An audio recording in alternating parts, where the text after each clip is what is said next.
From all the considerations we went through during the earlier days, it would have been noticed that the adventure of spiritual life,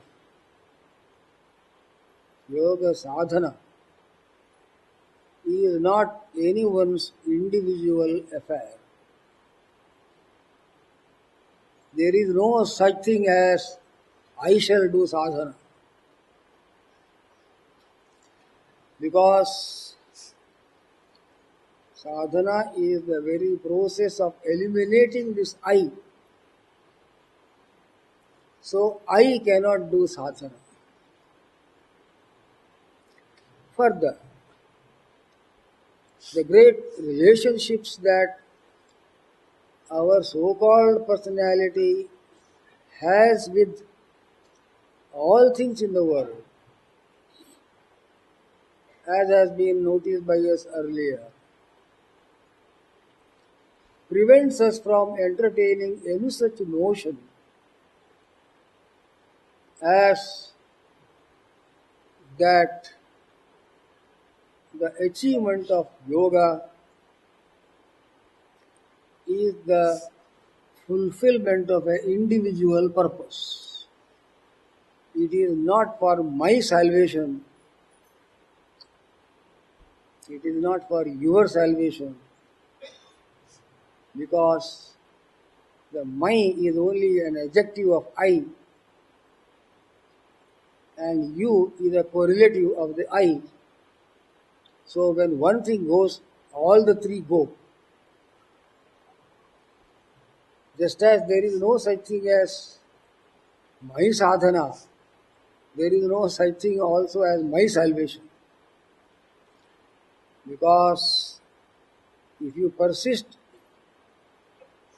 in your old habit of thinking that you are engaged in spiritual practice for your liberation, great problems will face you later on which are unsurmountable in nature. Because the age-old question will arise, harassing the minds of everyone: when I attain salvation, what happens to other people who have not attained salvation? If again you persist in your foolishness that the others are there and you are quite free in the highest heaven in the state of liberation, you will face another difficulty.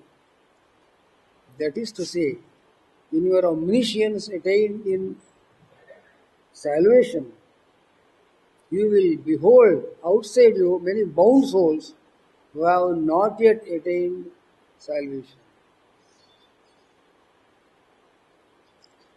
When you can see something external to you, totally unconnected with you, unliberated, related to a liberated perception,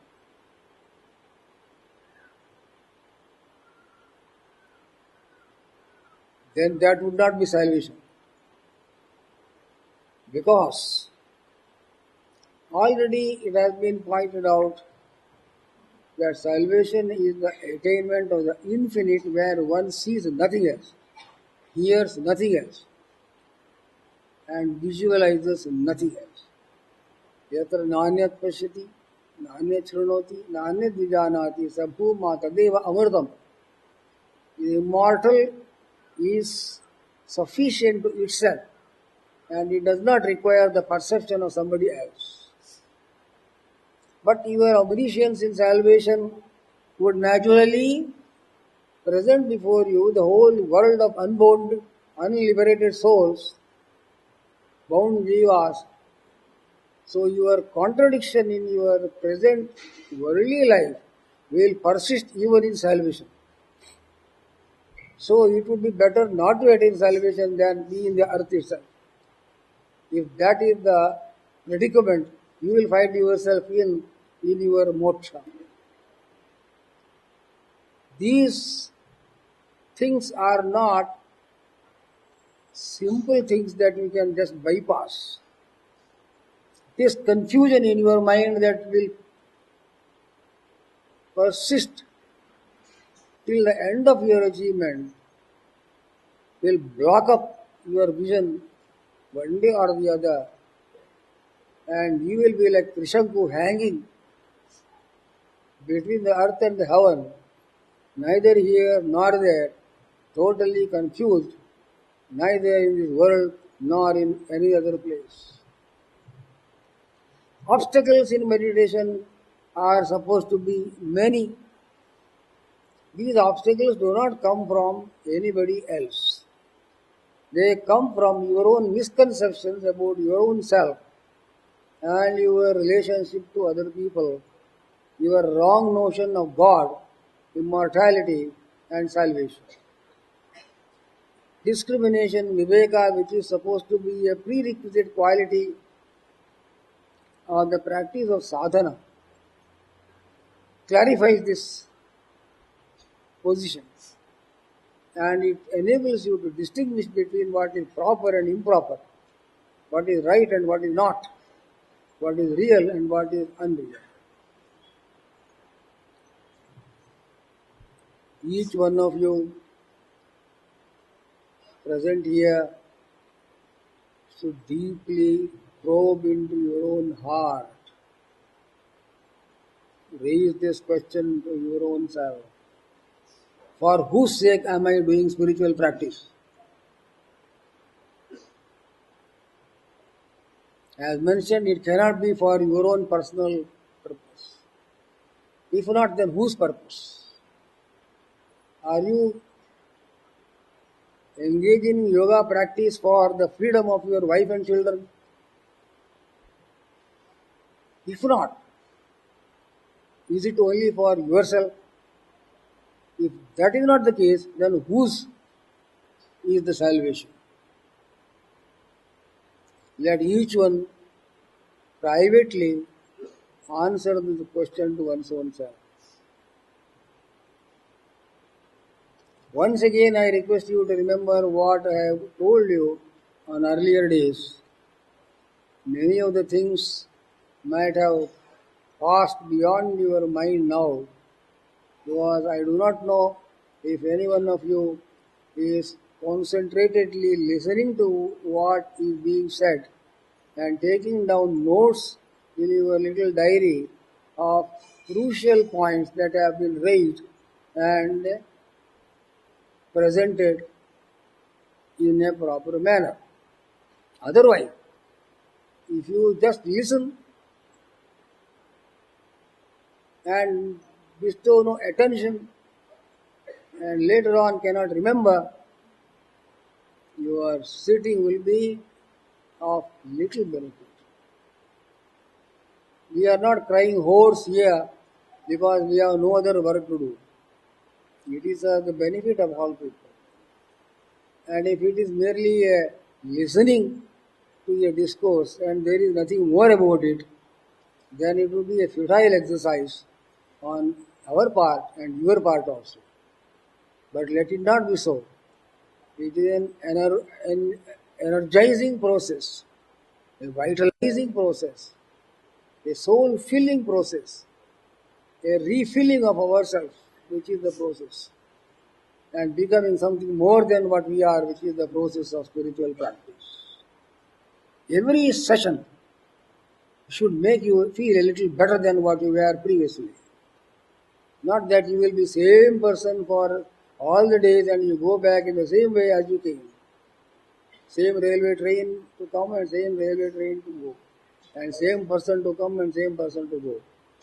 This is not the purpose of your coming here and attending to these lessons. So be careful about this matter. Nothing can be so serious as your own freedom. If you are not sufficiently attentive to it, then to what else will you bestow your attention? Your freedom is the only thing that you are seeking in all the walks of life. Everywhere you have found some kind of limitation, bondage, and insufficiency that you want to be rid of. For that purpose, you have come to listen to certain methods of practice by which you will be able to free yourself from tangles of wrong associations with things in the world. With these clarifications in your mind, gird up your loins for the practice of meditation, which is finally over. The essentials of the practice of meditation, they are fundamentals. They have already been mentioned earlier and their foundation has already been laid.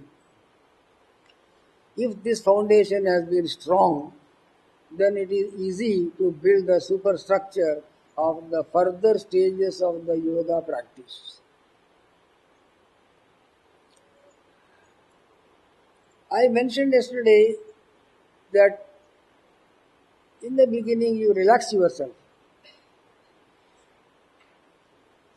from all connections, social as well as psychological. Then regain yourself in a relaxed position and occupy any posture that is convenient to you. What is suitable to you as a posture is to be chosen each by oneself. One's method may not suit another's method, and so on. Sthira Sukham Asanam. Easy, comfortable, fixed posture is what is prescribed. It should be easy. Prayatna Shaithilya. Ananta Samapatidya. Liberation of personal tension of effort. Relaxation of the tension of the muscles and the nerves. And an easy mental position is the beginning, the initial step of meditational techniques. On what do you meditate? Again, I dilate upon what I mentioned to you briefly earlier. That is the object of your meditation, which is the dearest, nearest, most beloved, incomparable in its beauty, magnificence,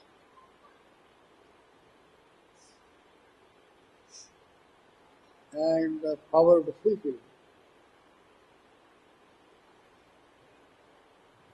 Maybe that you have a chosen form in your mind, an image of a god, of an idol, of a portrait, of a diagram, of a concept. Again, answer a question to your own self. Is this diagram, this image, this lingam or idol or portrait my dearest object in the world? You will hesitate to say that this is the dearest. How can a portrait be the dearest object in the world? Not any kind of chosen object of this kind can finally be the dearest thing which you can hug forever and ever. Because you have got other dear things in the world. Who can say they are not there? Now, prepare yourself for another adventure. It is certainly true that this ideal that you have chosen, a form that you have selected for your meditation, is certainly the dearest. It cannot equal any other beauty or magnificence in the world because of one central fact. This particular ideal that you have chosen for your meditation is a passage to a widest expanse of infinite fulfillment. This person, personality, or idealized individuality of the chosen object is a representation of infinite forces penetrating it, charging it, connecting it with all creation. If you tap one object to the deepest core of its being, you have topmost level of the universe has been tapped. The whole world will vibrate by the stroke that you have dealt on a little object of your meditation. The stroke is a mental stroke of tremendous attention and unsurpassed concentration, a bombardment that you are engaged in upon this object. Bombard it by repeated concentration and attention and prevent any kind of distraction by a repetition of the belief that this is all in all for me because here is a door to the infinite resources of the cosmos. The door may not be the infinite, but it is a passage leading you to the richest treasure of cosmic attainment. Then all the dear things in the world will converge into that object. As the apex of a triangle, if it is invertedly positioned, expands its compass further and further as it advances towards its base. Likewise, imagine in your meditation that this object that you have chosen for your meditation is the apex of an inverted triangle. Because even if it is a pinpoint of the apex of the triangle at the base, it has the seed of developing itself into the wider dimensions of the base of the triangle, which can extend itself to infinitude, to all space. Imagine a triangle which is as big as this whole world, not a little Euclidean geometrical triangle that you draw on your mathematical notebook. This triangle is as big as you can conceive in the whole world. And the point in the inverted position is the object of meditation. Proceed further for the sake of your satisfaction that the whole tree of the universe will rise up from this little seed of the apex of the inverted triangle. This will give you great joy. The whole banyan of the cosmic tree is here in front of me in the position of a little dot of the object of concentration for the purpose of my easy concentration, because at the very outset it would be difficult for the mind to encompass the whole thing at one stroke. So the choosing of an idol is not a foolish thing. It is the touching of the cosmos at one point. All the points in the universe are everywhere. Therefore, this point that you have chosen for your meditation also is a representation of all the points that are everywhere in the world. So you have touched the whole creation by touching this little object of your meditation, even if it be a wooden idol, a stone image, or a triangle imaginarily placed before you by your mind, or anything for the matter of that, a portrait of a God himself, as you would like to have it. These detailed descriptions of what is going to happen to you at the beginning of your meditational process will raise your spirits at once. You will not sit for meditation with a brooding, despondent mood. Maybe or may not be. That question will not arise. It shall, it must, and it has to come. Because I have rightly chosen the method.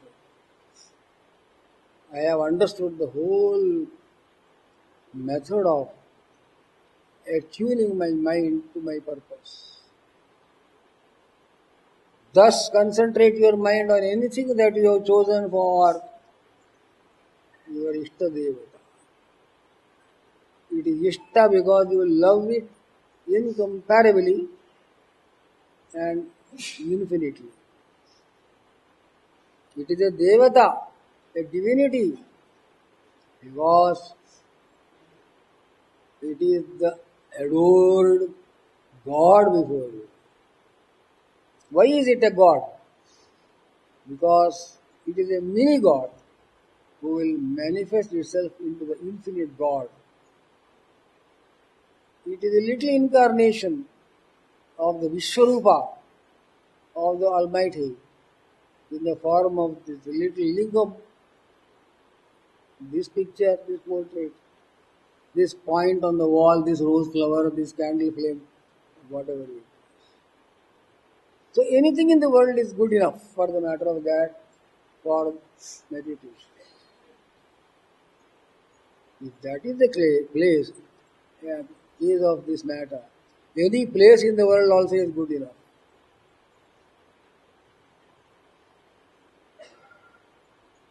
All things are good enough, and therefore all places also are equally good enough.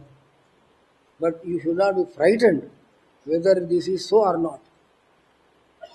Doubts tempt us like traitors, insinuating themselves into our heart and seeing to it that we do not succeed.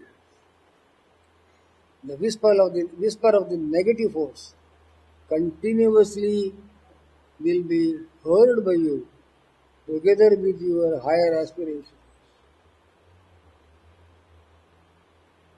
Rama and Ravana are inside us.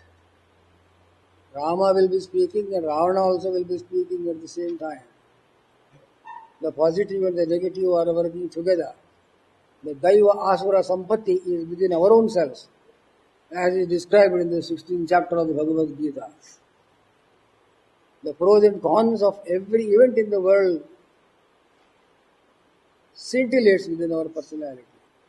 The entire history of humanity is shining forth within us. The whole Ramayana, all the epics of the world, Iliad, Odyssey, Mahabharata, they are all taking place within us. They have taken place, they are taking place, they shall be taking place also. Eternally, the epic movement is an eternal process. It is not something that happened earlier in ancient historical times. Mahabharata took place. It is eternally taking place. Just now at this very moment also. These stories are eternal descriptions of the cosmic process perpetually taking place in a timeless manner. You must lecture to your own self. This is so, this is so, this is so. As you repeat a prayer again and again, you repeat these descriptions to your own self, even if it be through an audio tape. It will be telling you the same thing. Here it is, this is so, this is so. Be careful.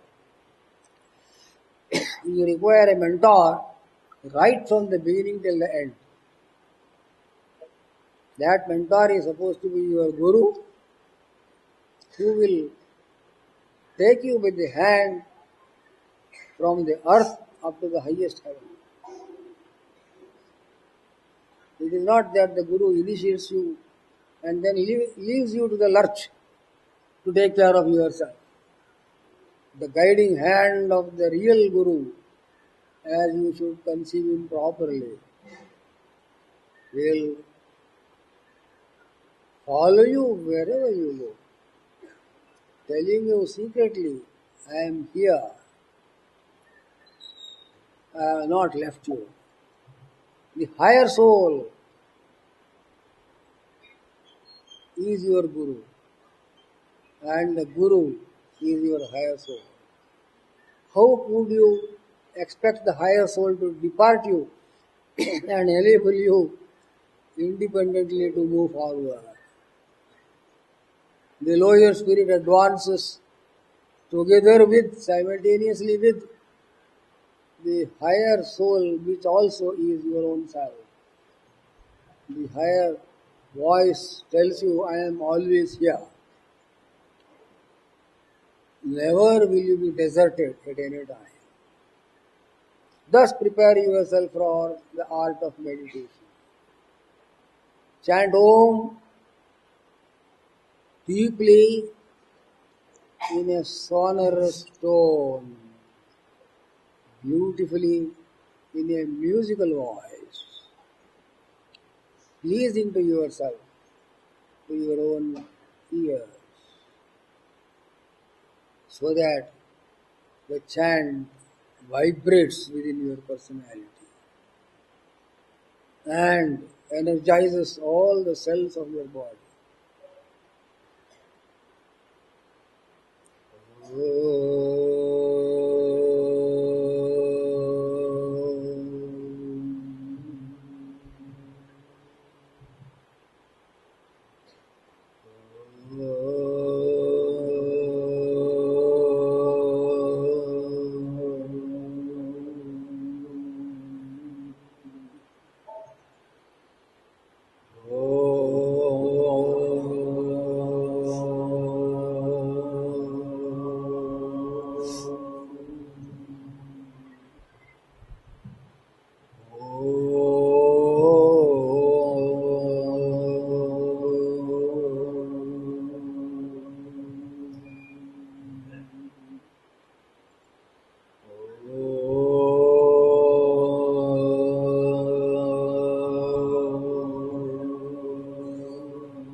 Chant this Omkara, this mantra for 15 minutes continuously, beautifully, satisfactorily, musically, touching your. What do you feel at that time? The cosmos originated with a central point of vibration, as they call in Tantra Shastra a bindu, a point was this whole universe. Such a vast thing was only one mini atomic point before creation. The whole Brahmanda, cosmic egg, as the scriptures call it, was potentially present in this pinpointed egg like little atomic point which manifested itself in the form of this tremendous, inconceivable cosmos. What happened, we do not know. Something must have taken place. Burst, as scientists call it, Big Bang. What it is? What sound? It is the sound of cosmic Om, not a mere sound that you are producing, a cosmic thunder with a lightning as bright as millions of suns, which expanded gradually, little by little, until it concretized itself into the visible space before you. Space is not an emptiness. It contains the whole physical manifestation of the universe. It is emptiness to the physical perception. A tremendous vibration again takes place in this cosmic space, and this tremendous movement is what we call air, not the air that we are breathing, but the very essence of prana shakti pervading this whole cosmos, which by the friction that is produced ignited itself into the heat of the cosmic fire. It went on vibrating until it developed a tendency to gradually cool down into the liquid of the cosmic waters, on which we say, according to the scriptures, Narayana sleeps eternally. Apa eva sasarjadau tasu viryam avasrujat, says the scripture. God created cosmic waters first. Say all the creation theories of the religions of the world. The water gets narrowed down in its compass, slowly solidifies itself into the physical universe.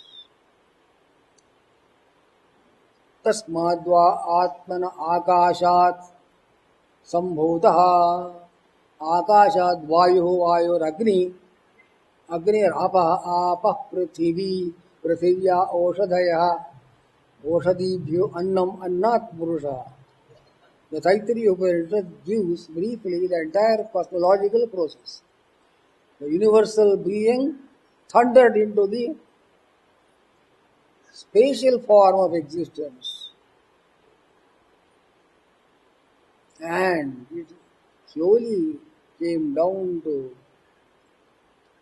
the physical form of this world, from which manifested plantations, edibles, foodstuff, which formed the body of the human individual.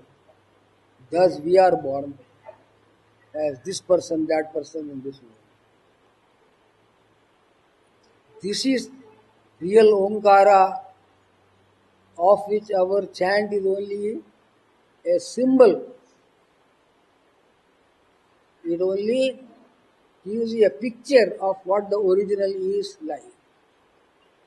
Thus chant Om, visualize before your mind this entire magnificent object of your meditation. It is no more a little wooden idol. It is something else altogether.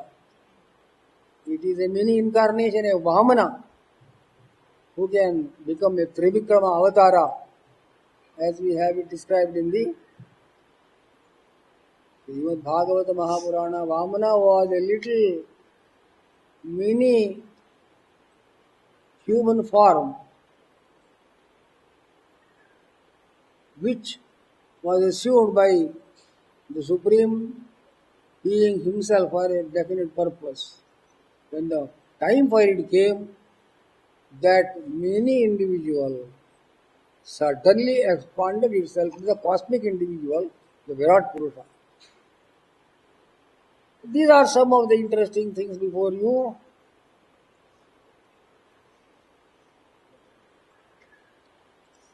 For starting your meditation, take a deep breath. In the same way as you have chanted Om, so also calmly, coolly, pleasantly, undistractedly breathe in and breathe out.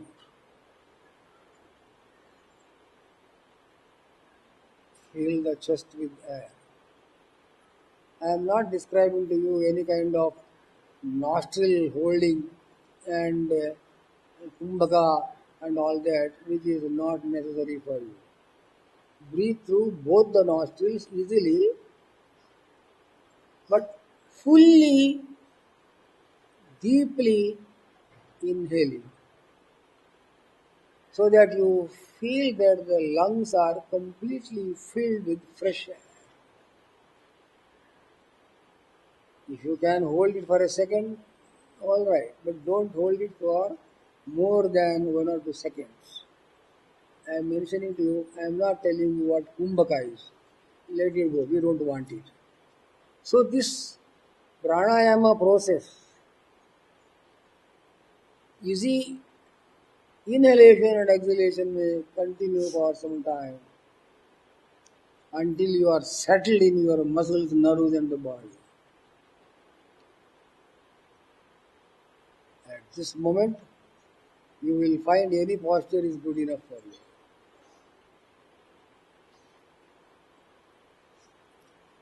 Then you have the stages described in the Yoga Shastras dealing with your sense organs, which present before you a picture of the world, even of God Himself,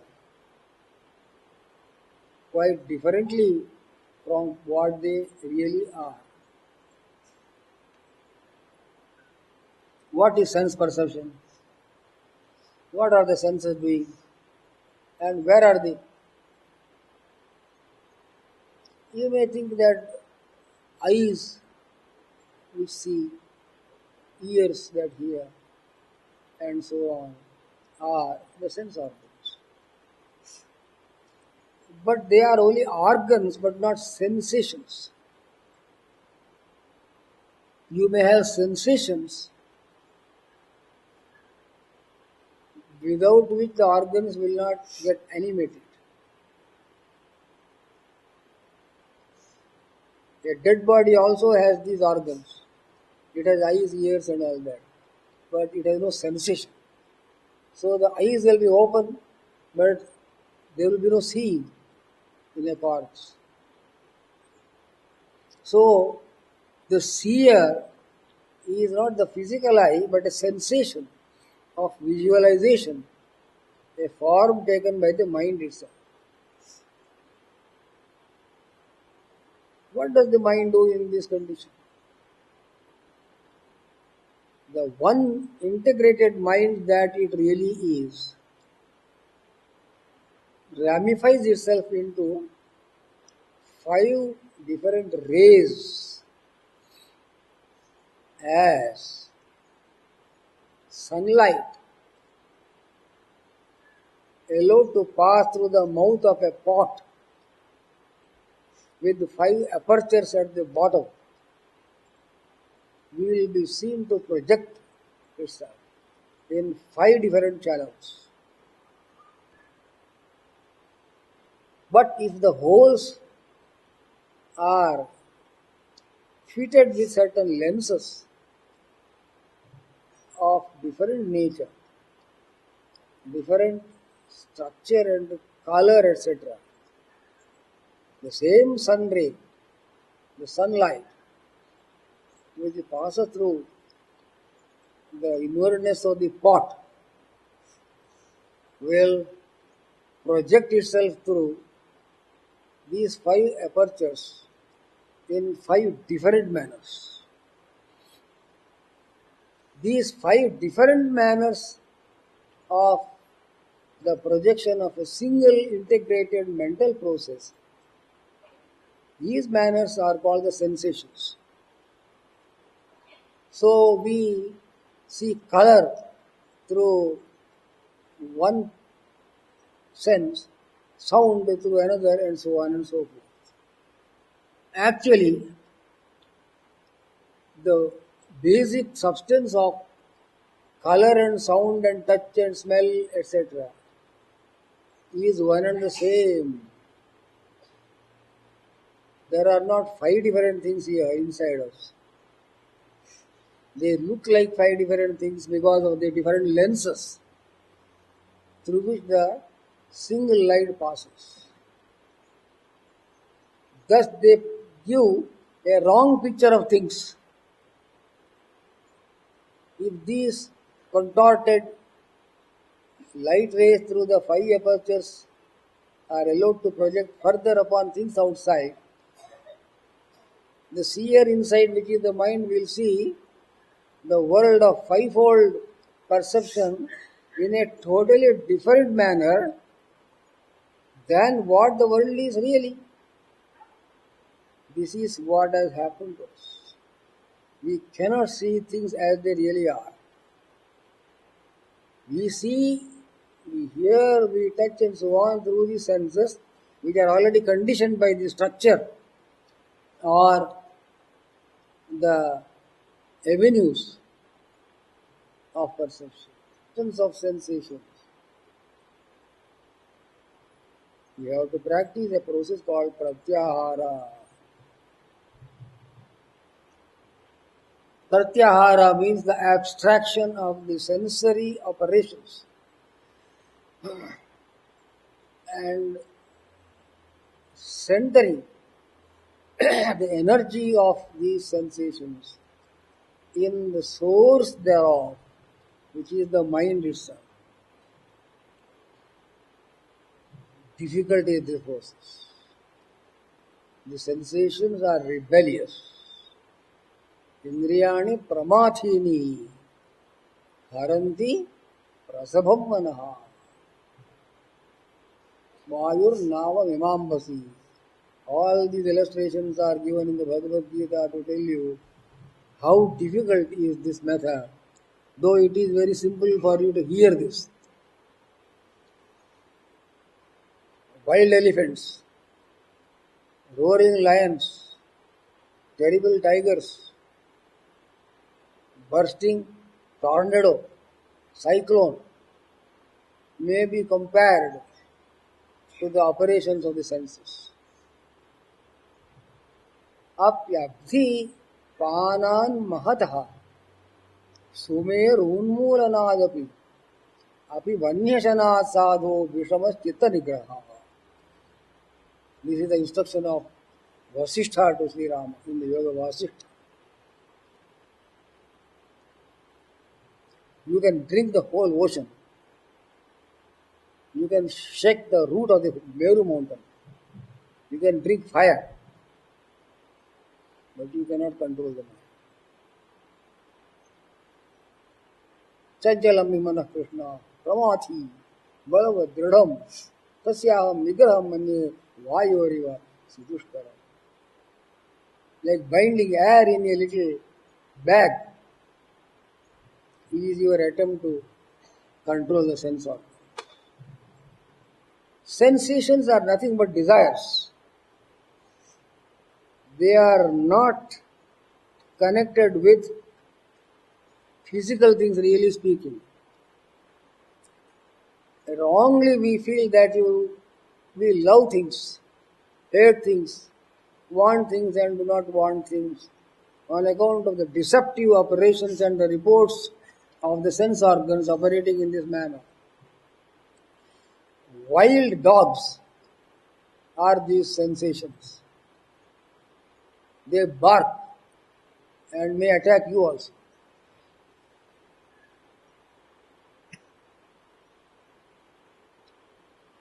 What do you do? You should not be carried away by the appearance of this tornado of the desire process. Here again, a kind of self-analysis is called for. Sensations, as told already, are only desires manifesting themselves in these five formations. We want five things in this world. We want beautiful things to see. We want melodious things to hear.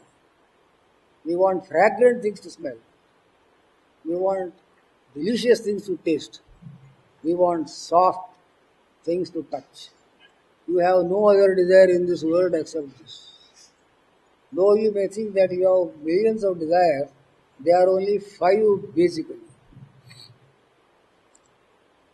Now you have to instruct your own mind. Do you want delicious things, beautiful objects, melodious music, soft bed? I think many people in this world may have these facilities, but still they are terribly unhappy people. Beautiful presentations, tasty dishes, melodious music, soft bed, velvet have not made rich people happy. So the senses are telling you something very mischievous. Even if you have all these things, you are still same miserable person even as you were before you had these things. That is to say, these sensations are terribly deceptive and you cannot trust them for a minute. That is to say, you cannot trust what you see, cannot trust what you hear, cannot trust any sensation.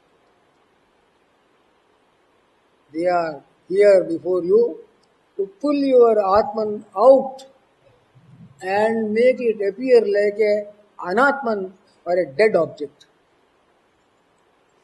This living Atman starts clinging to a dead Atman outside in the form of the visible things in the world.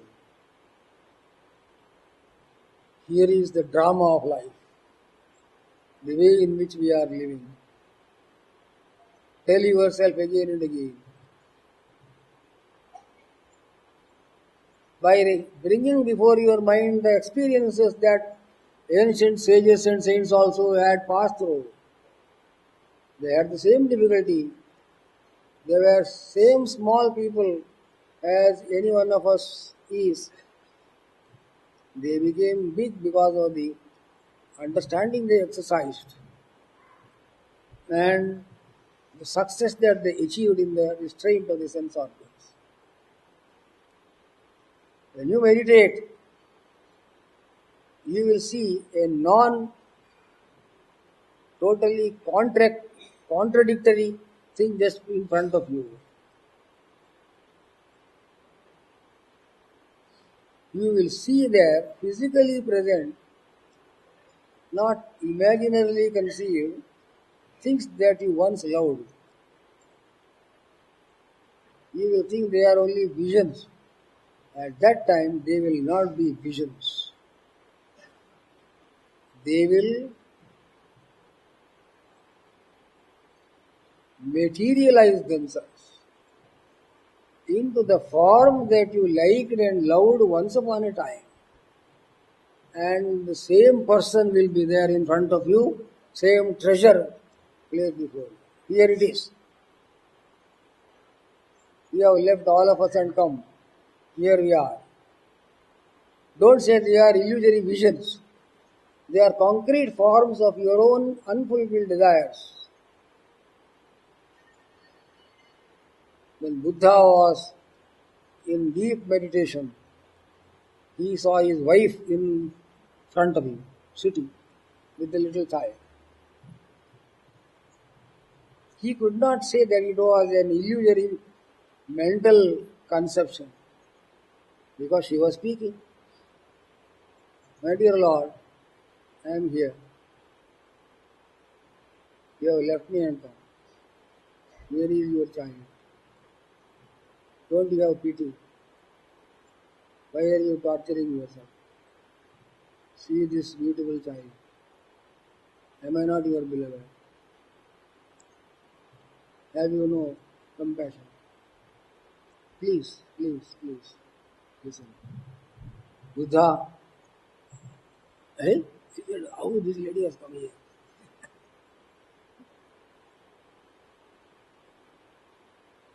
No, Mara, don't tempt me. He told himself, I know very well what this presentation is.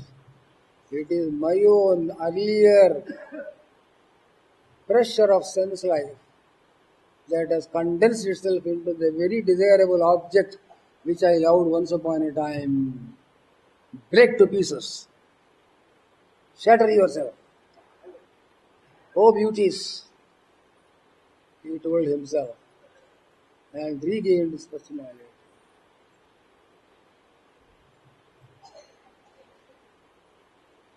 My dear master, what are you doing on the hilltop? Here is the treasure of the whole world before you, all the gold and silver.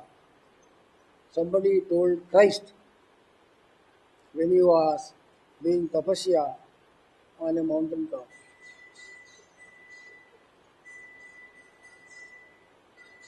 There were desert fathers,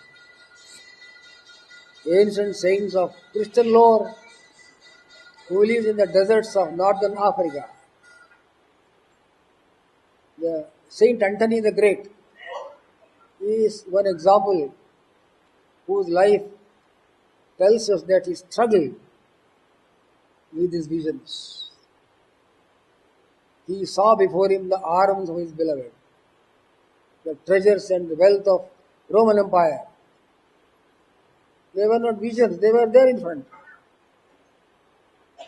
It took him to the point of death until he could realize that he had to overcome them.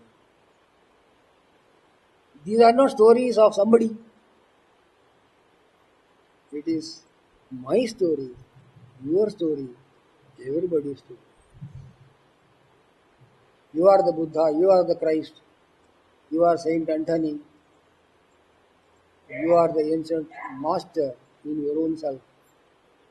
All these beautiful, grand presentations will come before you as you hear in the Shastras and scriptures that Indra will come with all his retinue and all that.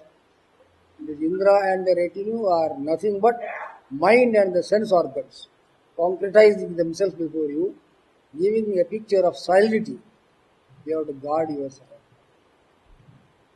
This is to tell you briefly some of the fundamentals of pratyahara, the restraint of the sense organs. Once you achieve success in this, you have achieved success 90%. Until this is achieved, it is all arduous struggle. It is a struggle to swim across the current of a river in spate. Later on, if you succeed, In this attempt of yours, the river will take an opposite turn,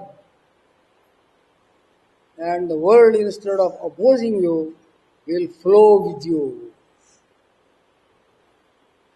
A great unthought of joy will take possession of you. Struggle will cease. Enemies will become friends. The material objects will change their color and contour, and all shall be well with you, provided this terrible, very painful process of the withdrawal of the sensations, not merely the closing of the sense organs, is achieved, and the mind is charged abundantly with these energies which went out earlier and sucked the soul of the very mind and made it fickle and uncontrollable. The mind will be yourself afterwards.